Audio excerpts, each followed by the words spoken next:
Niccolo Machiavelli competing for the future या प्रसिद्ध पुस्तकाचा एक लेखक गॅरी हेमेल एकदा म्हणाला होता, नेतृत्व आणि डावपेच म्हणजे स्ट्रॅटेजी या गोष्टींचा शोध आपल्याला 20व्या शतकात लागला. ही जी आपली समजूत आहे ना, ती चुकीची आहे. याची आपल्याला सारखी आठवण करून द्यावी लागते. ही कल्पना खरं तर खूप जुन्या, फक्त पूर्वी उद्योगधंद्यापेक्षा राजे रजवाड्यांनाच या गोष्टीची जास्त गरज भासे. आजच्या ज्ञानार्थ व्यवस्थेत, नॉलेज इकॉनॉमीमध्ये कुणाला असं वाटेल की सत्तेला किंवा त्यातील स्पर्धेला काहीच स्थान नाही. पण आज रेडस्टोन, बिल गेट्स किंवा रुपर्ट मर्डॉक यांना विचारून पहा, ते या मताशी मुळीच सहमत होणार नाहीत. आणि यामुळेच 500 वर्षानंतरही मॅकियावेलीची पुस्तकं बाजारात पटापट खपत आहेत. यावरून तरी त्यानं सांगितलेल्या चांगल्या राजकारभाराविषयीच्या तत्वाचं महत्त्व आपल्याला कळायला हवं. मॅकियावेली हा 1469 ते 1527 अशी 57 वर्ष जगला. पण त्यात त्यानं बरंच काही आपल्याला सांगून ठेवलंय. तो काळ रेनेसॉ म्हणजे पुनरुज्जीवनाचा होता.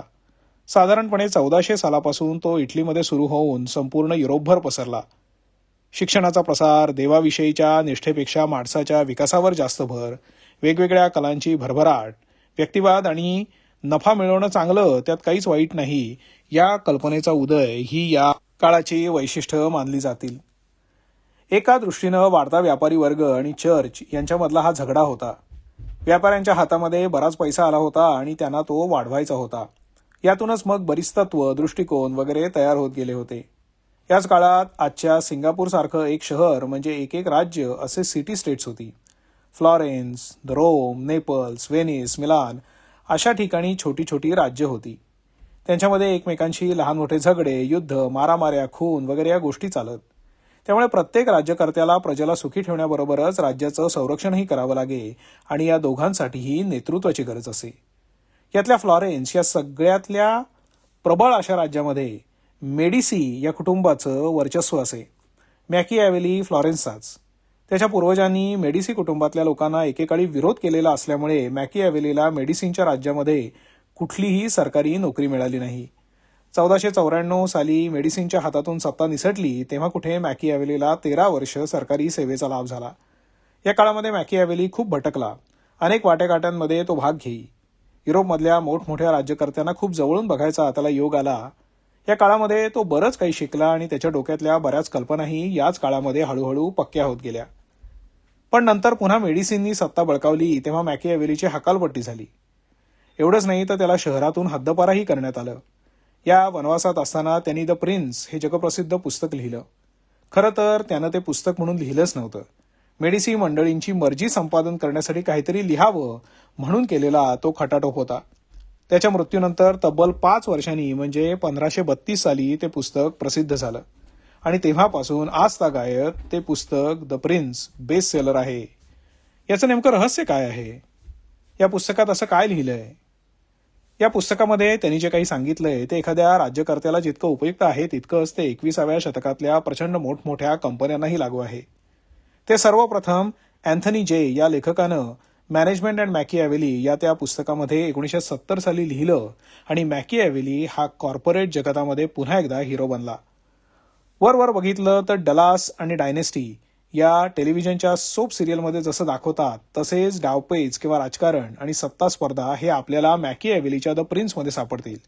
पण खोलवर बघत त्यांनी मॅनेजमेंटमधले चांगले चांगले धडेही आपल्याला दिलेत.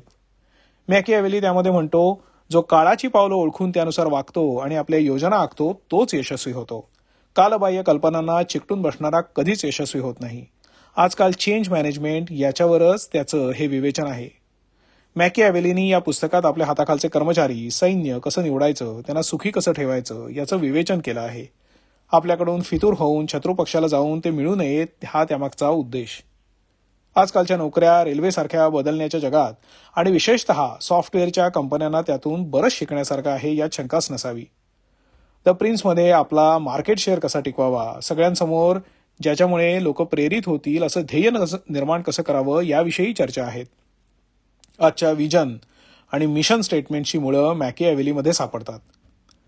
सत्ता केंद्रित असावी की विकेंद्रित याविषयी मॅकियावेली बोलून गेलाय. आजच्या परिस्थितीत कुठलीही संघटना बांधताना ती मोठी होत चालली की हे सगळे प्रश्न उभे ठाकतातच. इथेही मॅकिॲव्हेली मदतीला धावून येतो. आजकाल तर सगळा देखाव्याचा जमाना आला आहे. आपल्याला जे वाटतं, भासतं तेच खरं असतं, परसेप्शन इज रियालिटी वगैरे गोष्टींवरच भर दिला जातो.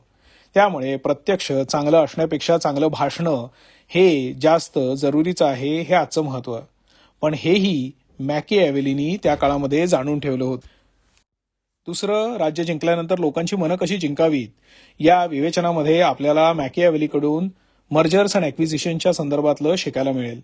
मॅकिॲव्हेली म्हणे, आहे ती परिस्थिती, त्या कल्पना, समजुती बदलून नवीन काही प्रस्थापित करणं सगळ्यात कठीण काम आहे. आजच्या चेंज मॅनेजमेंटवर भाषण देणाऱ्यांनी मॅकिॲव्हेली जरूर वाचावा. नेतृत्व, लीडरशिप याविषयीही मॅकिॲव्हेली काही बोलून गेलाय.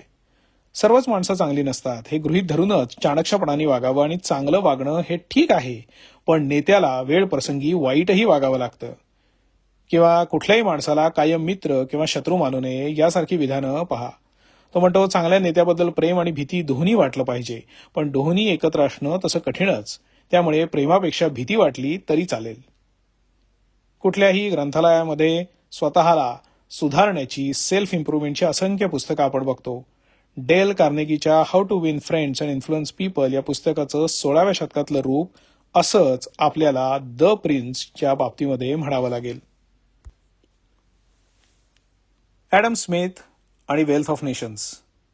आज ॲडम स्मिथचं नाव न ऐकलेला अर्थशास्त्राचा एकही विद्यार्थी नसावा.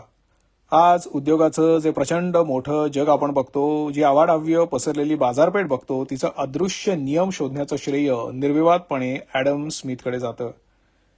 1760 साली ग्लासगो विद्यापीठात ॲडम स्मिथ अगदी फारच प्रसिद्ध नसला तरी सर्वांना परिचयाचा नक्कीच होता. व्हॉल्टेअरनेही त्याचं नाव ऐकलेलं होतं. डेव्हिड ह्यूम तर त्याला अगदी जवळचा. त्याची भाषणं ऐकायला रशिया किंवा इतर दूरदूरच्या देशांमधूनही लोक येत. हा ॲडम स्मिथ कमालीचा विसरभोळा होता. एकदा तंद्रीत चालत असताना तो खोल खड्ड्यात पडलेलाही होता. एकदा चहा बनवताना उकळलेल्या पाण्यात चहा टाकायच्याऐवजी त्यांनी पाव आणि लोणी टाकून तो बराच वेळ ढवळत बसलेला होता. आणि एवढंच नाही तर त्यानंतर तो चहा त्यांनी चवीने प्यायला, आता अर्थात खाल्ला की प्यायला कोणास ठाऊक. हा ॲब्सेंट माइंडेड प्रोफेसर दिसायला जेमतेमच असल्यानं त्याला त्याविषयी थोडासा न्यूनगंडच होता. त्याचं डोकं थोडंसं हलतही असे, बोलताना तो बराचसा अडखळत बोले. पण त्याचे विचार मात्र अतिशय स्पष्ट असत. त्या काळी तो ग्लासगो विद्यापीठात नैतिक तत्वज्ञान, मॉरल फिलॉसॉफी हा विषय शिकवित असे. यामध्ये त्या काळी धर्मशास्त्र, नीतीशास्त्र, एथिक्स, कायदाशास्त्र आणि राजकीय अर्थशास्त्र, पॉलिटिकल इकॉनॉमी हे सगळे विषय त्यांनी शिकवले होते. त्या काळातलं इंग्लंड म्हणजे एक विचित्रच ठिकाण होतं. एका बाजूला खूप श्रीमंत वर्ग चैन करत असतानाच खेड्यामध्ये शेतमजुरांचे मात्र प्रचंड हाल होत होते. तिथल्या दारिद्र्याला, बेकारीला कंटाळून नोकरी शोधत बरेच लोक मात्र शहरामध्ये येऊन राहत. पण तिथल्या कारखान्यांमध्ये काम करणं म्हणजे काही चेष्टा नव्हती. शहरात कामगार वस्त्या वाढत होत्या. खाणीतली परिस्थिती भयानक होती. लहान लहान मुलंही 14-14, 16-16 तास तिथे काम करत. या अशा विचित्र जगात काही नियम समाजाला लागू पडतील असं त्यावेळी कोणालाही वाटलं नव्हतं. पण या गोंधळातून सर्व समाजाला, अर्थव्यवस्थेला एकत्र बांधणारे जबरदस्त नियम ॲडम स्मिथनं अशा रीतीने मांडले की अजूनही कित्येक वेळा अर्थव्यवस्थेच्या कुठल्याही चर्चेतून ॲडम स्मिथ कुठे ना कुठेतरी डोकावतोच. ॲडम स्मिथचा जन्म स्कॉटलंडमधल्या कर्कॅल्डी या गावी 1723 साली झाला. या गावाची लोकसंख्या त्याकाळी फक्त 1500 होती. त्याचा जन्म झाला तेव्हा गाव तसं मागासलेलंच होतं. तिथे त्याकाळी पैसे म्हणून खेळ्यांचा वापर केला जात असे. तो 4 वर्षाचा असताना एका जिप्सी टोळीनं त्याला पळवून नेलं होतं. त्याच्या काकांनी शर्थीनं जिप्सी लोकांचा पाठलाग केला. शेवटी जिप्सी मंडळींनी स्मिथला रस्त्याच्या कडेला टाकून देऊन ते तिथून पळून गेले. त्याचे काका नसते तर तो जिप्सीच झाला असता आणि मग त्यांनी जिप्सी लोकांच्या राहणीमानाविषयी काहीतरी नियम नक्कीच काढले असते. पुढे ॲडम स्मिथ खूप शिकला. त्यांनी खूप प्रचंड वाचन केलं. डेव्हिड ह्यूमचा a treatise of human nature हा ग्रंथ त्याच्या खोलीमध्ये सापडला असल्यानं त्याला विद्यापीठातून जवळपास हाकलायचीच पाळी आली होती. पुढे त्यांनी स्वतः 1759 साली the theory of moral sentiments हे पुस्तक लिहिलं. स्मिथला एक गंमतशीर प्रश्न पडला होता. माणूस हा स्वार्थी असल्यानं तो दुसऱ्यांच्या कृतीविषयी नैतिक भाष्य कसा करू शकेल? कारण नैतिकता ही काही एखाद्या व्यक्तीच्या दृष्टिकोनावर अवलंबून असते.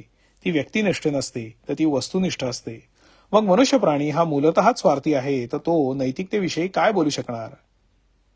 पण स्मिथला त्याची उत्तरं माणसाच्या मानसिकतेमध्ये मिळायला लागली.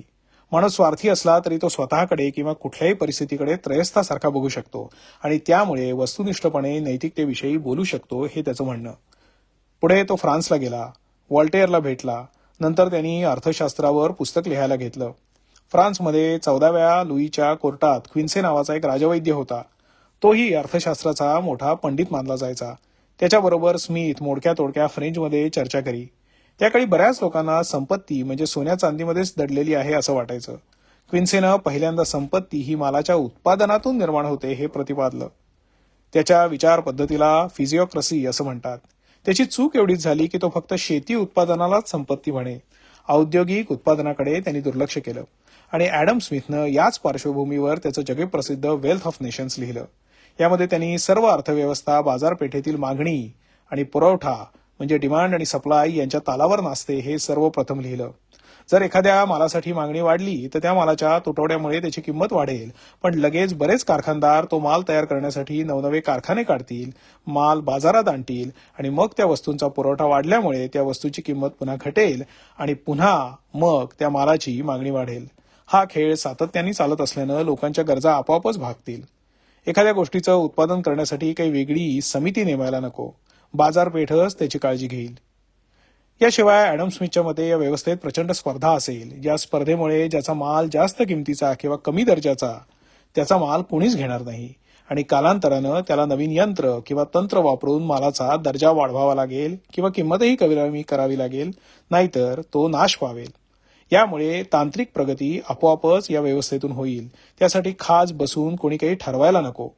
थोडक्यात या व्यवस्थेत प्रत्येक मनुष्य जरी स्वतःच्या फायद्यासाठी वागला तरी बाजारपेठेच्या या अदृश्य कायद्यामुळे संपूर्ण समाजामध्ये योग्य दर्जाचा माल योग्य किमतीला मिळायला लागेल आणि या मुक्त बाजारपेठेमुळे फ्री इकॉनॉमी तांत्रिक प्रगतीही होईल. अजून एक तत्व ॲडम स्मिथनं मांडलं ते म्हणजे श्रम विभागणी, डिव्हिजन ऑफ लेबर याचं. त्यांना पिन तयार करण्याचं एक उदाहरण त्यासाठी घेतलं. यासाठी आपण काही माणसं घेतली आणि तिला प्रत्येकाला वेगवेगळी अशी कामं करायला सांगितली आणि असं झालं तर ते उत्पादन जास्त वाढेल असं त्याचं म्हणणं होतं. म्हणजे एकानं तार आणायची, दुसऱ्यांनी ती सरळ करायची, तिसऱ्यांनी कापायची, चौथ्यांनी एक टोक तयार करायचं, पाचव्यांनी बाजूला गोलाकार आकार तयार करायचा वगैरे वगैरे. या उलट जर आपण प्रत्येक माणसाला ही पाचही कामं करायला सांगितली तर ती त्याच्या हातून कमी पिना तयार होतील हे त्याचं म्हणणं होतं.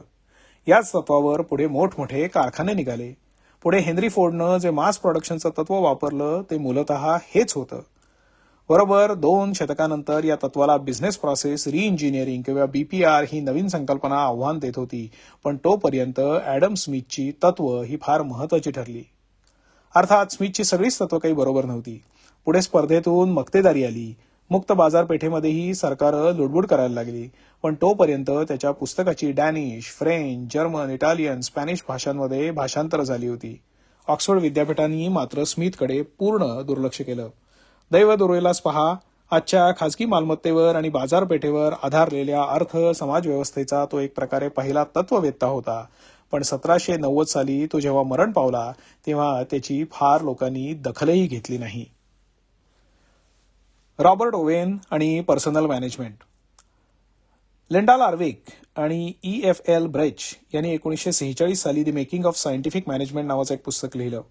ते बरंच गाजलं. त्यात त्यांनी रॉबर्ट ओवेननी पर्सनल मॅनेजमेंटची प्रथम सुरुवात केली असं म्हणतात आणि आपण इंडस्ट्रियल रिलेशन्स IR म्हणतो त्यातली त्याची मतं ओवेनला खूप आधीच कळालेली होती. तो काळ मात्र कामगारांच्या दृष्टीने अतिशय खडतर होता. औद्योगिक क्रांती इंग्लंडमध्ये प्रथम सुरू झाली ती कापड आणि कोळसा या उद्योगांमुळे. वसाहतीतून कापूस आणायचा, त्याचं इंग्लंडमध्ये कापड बनवायचं आणि ते पुन्हा वसाहतींना पाठवून द्यायचा हा उद्योग सुरू झाला. या कामासाठी वसाहतीतले प्रत्यक्ष गुलाम, उदाहरणार्थ अमेरिकेतल्या दक्षिण कॅरोलिनामधील जवळपास अजूनही चालू असलेली गुलामगिरी आणि इंग्लंडमधले कामगार उपयोगी पडले. सरंजामशाहीचा रास होऊन भांडवलशाही उदयाला येत होती. शेतीमधून कामानिमित्त लोक शहरात येऊन वस्त्या करीत होते. आपल्याकडे नंतर कोकण देश या विभागातून मुंबईला जशी गिरणगावं बसली तशीच. गिरण्यांमध्ये बांधकामं वाढली. कोळशामुळे रेल्वेजमुळे स्टीलमुळे वगैरे वगैरे. अशा एकातनं एक अनेक उद्योगधंदे वाढले. गिरण्यांच्या मालकांनी प्रथम खच्चून पैसे कमावले, मग स्पर्धा वाढली. त्यामुळे नफा कायम ठेवण्यासाठी कामगारांचे पगार चक्क कमी करावे लागले. खेड्यातून शहरांकडे येणाऱ्या वाढत्या संख्येमुळे मागणी पुरवठा या ॲडम स्मिथच्या नियमानुसारही पगार कमी होणं हे साहजिकच होतं. हँडलूममधल्या कामगाराला 1795 साली 33 शिलिंग मिळत. 1815 साली ते फक्त 14 शिलिंग झाले आणि 1829 सालापर्यंत ते फक्त 5 शिलिंगच राहिले. त्यावेळची कामगारांची परिस्थिती न बघवणारी होती. रोज 14-16 तास त्यांना तेच काम न दमता न बसता सतत करावं लागे. 5-6 वर्षाच्या मुलांनाही 10-10 तास काम करावं लागे. चूक झाल्यास त्यांना सगळ्यांसमोर फटके बसत. चार्ल्स डिकन्सच्या डेव्हिड कॉपरफिल्ड आणि द हार्ड टाइम्स या कादंबऱ्यांमध्ये याची बरीच वर्णनं सापडतात. बार्बरा हेमंड आणि जे यांनी एक स्किल्ड लेबरर नावाचं पुस्तक लिहिलंय. त्यातही ही सगळ्या परिस्थितीची वर्णनं आहेत. कामगारांना करमणुकीची काहीच गरज नाही, तोच वेळ त्यांनी हातोडा विळी वगैरे घेऊन कामी लावावा असे म्हणणारे लोक त्या काळी होते. एवढंच नव्हे तर लँकेशायरच्या काही भागामध्ये तर संगीताचे जाहीर जलसे ऐकायला विशेषतः कामगारांना पूर्ण बंदी असे. लहान मुलांची चूक झाली की मालक किंवा मॅनेजर नख ऋतून रक्त येईपर्यंत त्यांचे कान पिरगळीत. 1828 साली द लायन या मासिकात रॉबर्ट लिंको या माणसाची कहाणी छापली होती. रात्रंदिवस काम करणं, प्रचंड मार खाणं, रात्री तिथेच कोपऱ्यात कुठेतरी झोपणं, मोठमोठी वजनं उचलणं, थोड्या चुकीसाठी मशीनला बांधून दात उपटले जाणं वगैरे. शेवटी 1779 साली 8,000 लोकांच्या समुदायाने एक गिरणी जाळून खाक केली.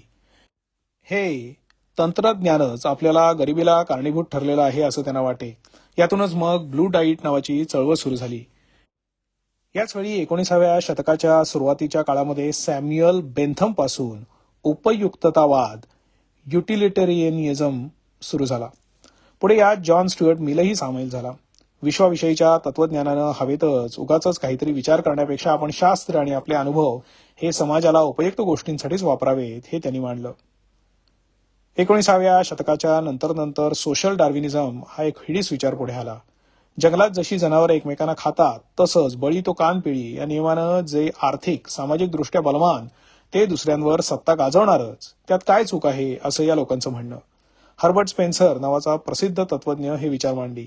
साधारणपणे 19व्या शतकाच्या शेवटी मालक वर्गाबरोबर जो उच्चभ्रू मध्यम वर्ग तयार होत होता त्यांना एकीकडे कामगारांचे हाल तर बघत नसत, मग करणार काय? आपण त्यातल्या त्यात सुखवस्तू आहोत याचं स्वतःपाशीच समर्थन करावं लागे. मग सोशल डार्विनिझम त्यावेळेला मदतीला धावून येईल. या सगळ्या दाट अंधाऱ्या परिस्थितीत जर कोणी प्रकाशाचा किरण निर्माण केला असेल तर तो रॉबर्ट ओवेननी. त्याच्या आयुष्यात खूपच चढउतार आले. 1771 साली वेल्समधील एका गरीब कुटुंबामध्ये त्याचा जन्म झाला. वयाच्या 9व्या वर्षी त्याने शिक्षण सोडून एका कारखान्यात शिकाऊ कामगार म्हणून काम करायला सुरुवात केली. वयाच्या 18व्या वर्षी भावाकडून 100 पाऊंड उसने घेऊन तो थोट मँचेस्टरला आला. तिथे ड्रिंक वॉटर नावाच्या एका माणसाच्या कारखान्यात मॅनेजर हवा होता. ओवेननं स्वतःच त्या इंटरव्ह्यूचं गमतीशीर वर्णन 50 वर्षानंतर लिहून ठेवलं आहे. त्याकडे प्रचंड वाटणारा असा वर्षातला 300 पाऊंडाचा पगार त्याने मागितला आणि तो इतक्या आत्मविश्वासाने की त्याला तो मिळालाही. पुढे तो ड्रिंक वॉटरचाच भागीदार बनला. कालांतरानं न्यू लॅमार्क इथे काही गिरण्या विकायच्या असल्यानं त्याला कळालं. त्यानं मोठ्या धाडसानी कर्ज काढून त्या गिरण्या विकत घेतल्या, पण त्या मालकाच्या मुलीशीच लग्न केलं. असं करण्यामागे त्याचा एक मोठा हेतू होता. आजूबाजूला चाललेली कामगारांची पिळवणूक त्याला बघवत नव्हती. चापकानं नव्हे तर चांगल्या वागण्यानं त्यांची उत्पादकता वाढेल असं त्याला वाटे. यापूर्वी डॅनियल डेफ्रो 1661 ते 1731 यानं रॉबिन्सन क्रुसोमध्येही मानवतावाद मानला होता, पण ओवेननं ते स्वप्न प्रत्यक्षात आणलं. त्यानं सर्वप्रथम कामाचे तास कमी केले, कुणालाही मारायला बंदी केली. कारखान्यातली परिस्थिती, स्वच्छता आणि एकूण वातावरण खूप सुधारलं. शाळा काढल्या, बागा वाढवल्या, सरकारी संस्था उभ्या केल्या, लोकांचे पगार वाढवले आणि त्यामुळे शिक्षण द्यायला त्यांना सुरुवात केली. आणि या सगळ्या गोष्टींमुळे कामगारांच्या कल्याणाकडे, शिक्षणाकडे लक्ष दिलं आणि त्यात सगळ्यांचाच फायदा होतो हे दाखवून दिलं. स्वतः ओवेननंही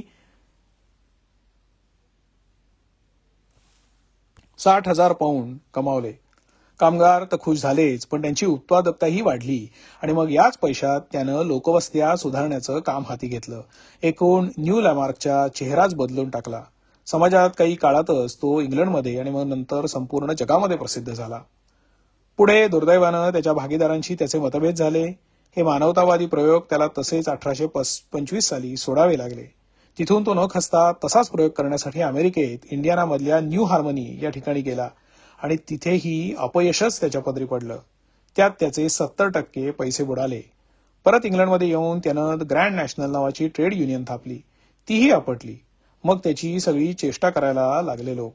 शेवटी तो अध्यात्मवादाकडे वळाला आणि वयाच्या 85व्या वर्षी मरण पावला, पण आशावाद त्यांनी कधीच सोडला नाही. रॉबर्ट ओवेनचा तो स्वप्नाळू समाजवाद न टिकण्याचं कारण हे मूळ सामाजिक आर्थिक परिस्थितीत सापडतं. काही काळपर्यंत ठराविक ठिकाणी काही प्रयोग यशस्वी होऊ शकतात, ते खरोखरच ग्रेट असतात.